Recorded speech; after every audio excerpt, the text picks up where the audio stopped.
Hello everybody, Dejinio here. Wow, it's been a long time since I last made this video. If I waited 3 more days before making this video, actually 2 days actually, we would be pretty much 3 months without a single video of this channel. Doesn't mean that I've been left this channel for good. I made some live streams, I made Twitter posts. I'm far from, I'm very far away from giving up on Ladder or giving up on this channel. But I decided to take a little bit of a break, mainly because I didn't have enough time. My schedule has been full of things to do recently, so I decided to leave this channel as a secondary important, is not as important, which made me just focus more on Twitter, which is easier, faster to make content on. But this setup right here is a very interesting setup that I think I'm going to make this video on, but very rare. Not very rare, but rare. Day 4, 15% severe weather probability risk here on the day 4 to day 8 severe weather outlook from the Storm Prediction Center, the SPC, mainly over northwestern Minnesota, parts of South and North Dakota, eastern parts of South and North Dakota.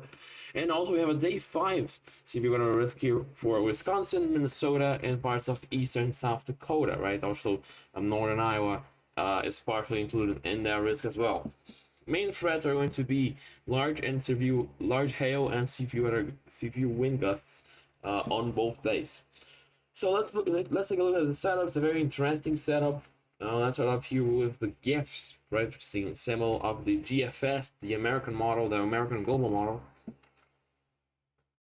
You can see right here that looking at the today's data, the 06Z data from the mid levels of the atmosphere, we have a trough right here, we have a trough right here, and we have a big high pressure system here, a big ridge, which is why we have so little activity here in these months, in these summer months, because we normally have this big massive ridge, which normally blocks most of the troughs, right? But this trough is not going to be one of those cases. You can see that we have this trough here on the west, and this trough is actually going into the land and ejecting here over South Dakota and North Dakota in the 25th and continue on into the 26th. We may have another trough as well going in the 29th, but that one is topic for another video. The trough comes by and leaves, and then we have another trough coming in. We're going to start seeing more activity in the mid levels. We're getting to fall. It's the usual pattern here, but the general idea is this trough is going to participate, giving forcing for the setup right here, right? This trough here is not a very big trough or a very strong trough. We don't have a strong level jet with it, so that's why the tornado threat should be fairly low on both days. We should have some good dew points, some good moisture though. You can see right here on the 26th. Remember, we're looking at an ensemble, so it could be underdoing instability a little bit, underdoing dew points. And you can see here that we have a big warm sector here, especially the GFS, which likes really underdew moisture. We have a big warm sector here, right? A very moist warm sector, let me say it, over Minnesota, Wisconsin, Illinois, and Iowa. And some 60s dew point here over eastern North and South Dakota. We might see this risk actually expanded a little bit farther west here, as this trough should give sufficient forcing for it to go farther away, to convect farther away. So general idea, we have a warm sector, very good warm sector here. And also we have some decent instability, some good instability being modeled here by the GEFS. You can see over 3,500 joules per kilogram of CAPE here over Minnesota, and 1,500 to 2,000, almost 3,000 joules per kilogram of CAPE here over eastern, south, and north Minnesota, North and South Dakota. So we should have some good instability. We should have some good forcing right from this trough, and also we just have a very classic setup that we see in the summer months. We see these small troughs that are able to go through our ridge and create normally a squall line with an all hazards threat. Also bulk shear, right, which is the deep layer shear, should be fairly decently strong over 30 to 35 knots here over eastern south, and like some decently bearish shear. We should have already some good wind shear, which is already going to help uh build that large hail and severe wind gust threat. Let's go into the Euro model ensemble. Let's go into the EPS. And our signature is pretty much the same. You can see the Stroff. The EPS is a little bit less progressive with the Stroff than the GFS per usual. It's something that it likes to do a lot. The Stroff becomes a little bit stuck on the ridge here for the 25th, but then continues onward into the 27th, into the 26th here, ejecting over North Dakota, Minnesota, etc. And then you see already that's the secondary Stroff coming through, but that one is going to be a topic for another video, as I mentioned. Let's go here into the 26th, and you can see the trough. It's partially ejecting here. The main ejection point is going to be over western Colorado, but we do see the trough already participating in giving a little bit of a forcing to the North and South Dakota threat here. Yet again, we don't see a strong level jet, although we do see something here in Nebraska or in Kansas. It is not that strong. It's nowhere near the main forcing, so we should not see any convective development here unless there is a very weak cap.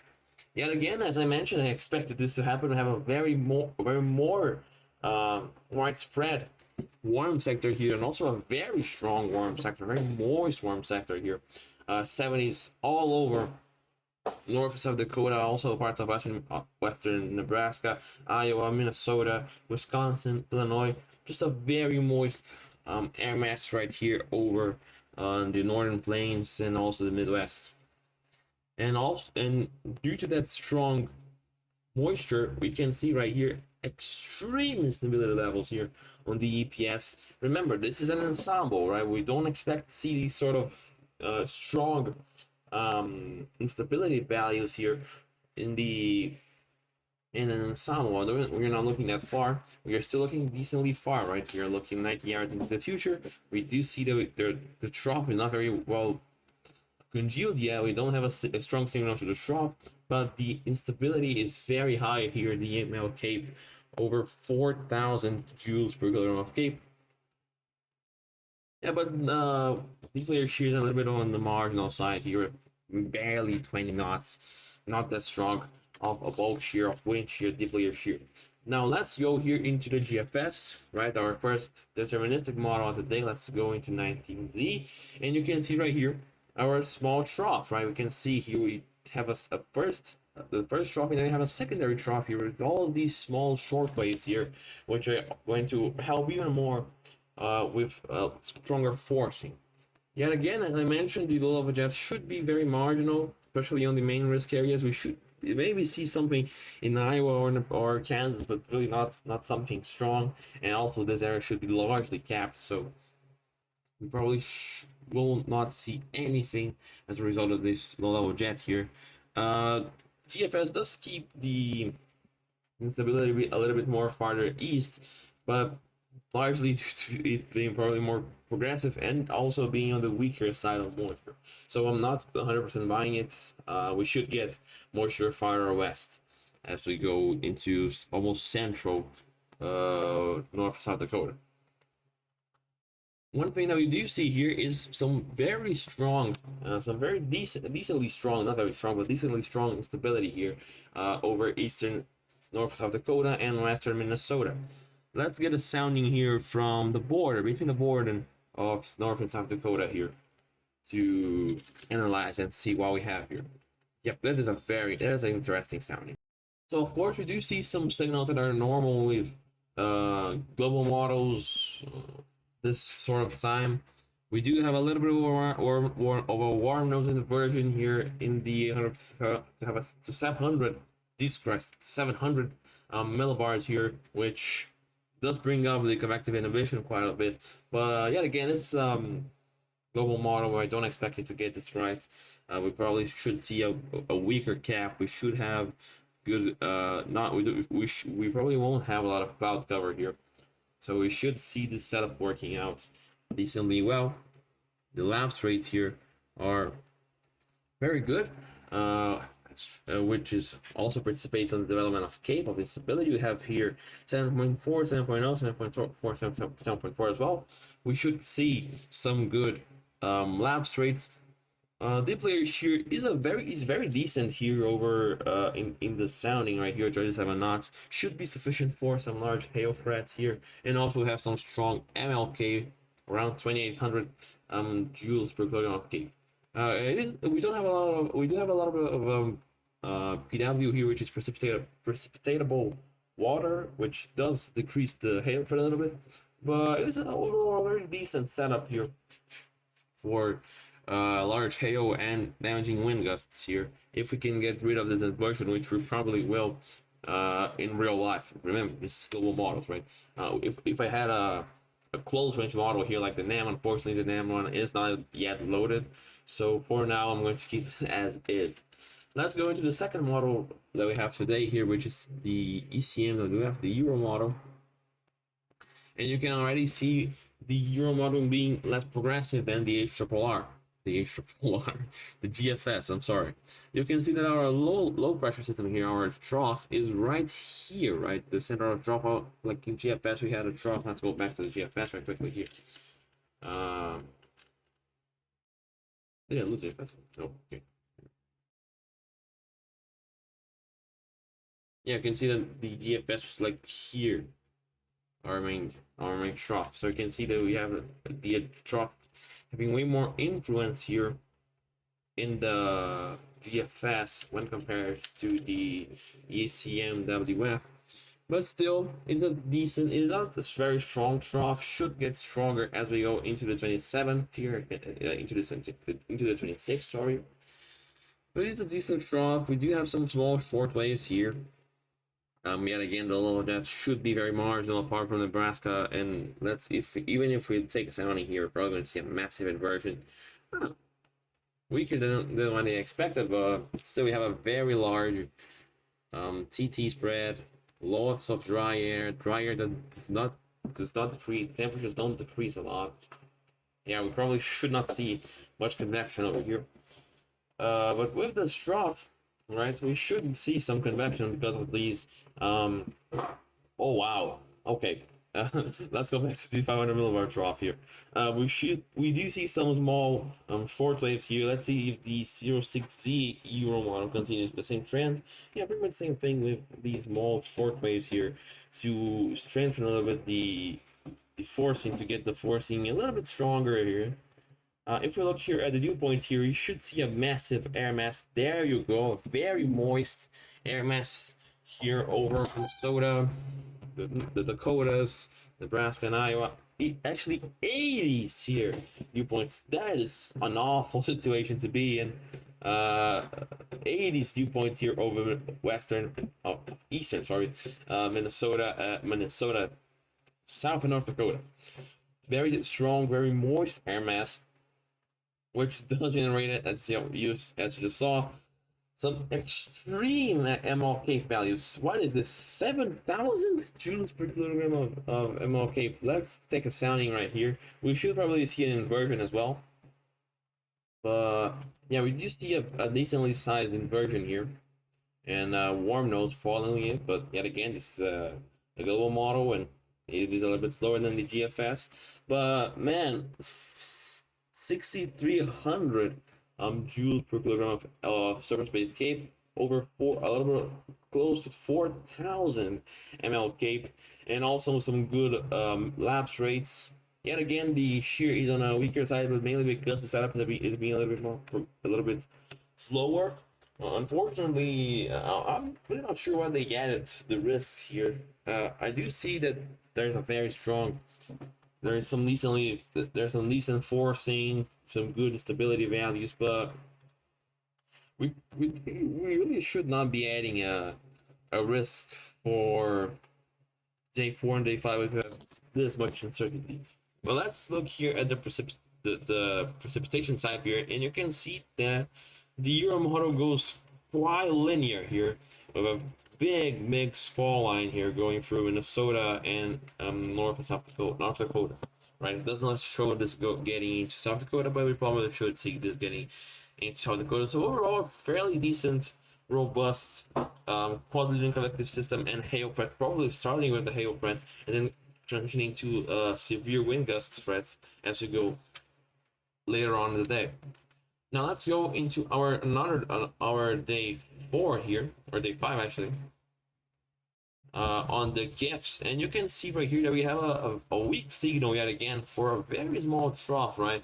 It is not a clear signal as much as we had on that last one, like this.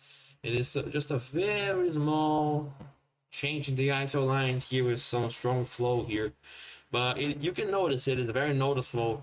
It's a very noticeable trough here. Yet again, a lot of that should have been negligible, hence why the tornado threat is low. We do see yet again moisture on the okay side, right? 60s and 70s over Minnesota, probably going to be stronger as we go into the EPS. And yeah, it was still a very decent warm sector. Minnesota having temperatures dew points here on the 60s and 70s here, especially in southeastern Minnesota. And we're probably going to see some strong cape here. There you go. We have a very decent cape mass here, of a very decent unstable air mass here of with cape over 2300 here in Minnesota. Let's go into the EPS very quickly.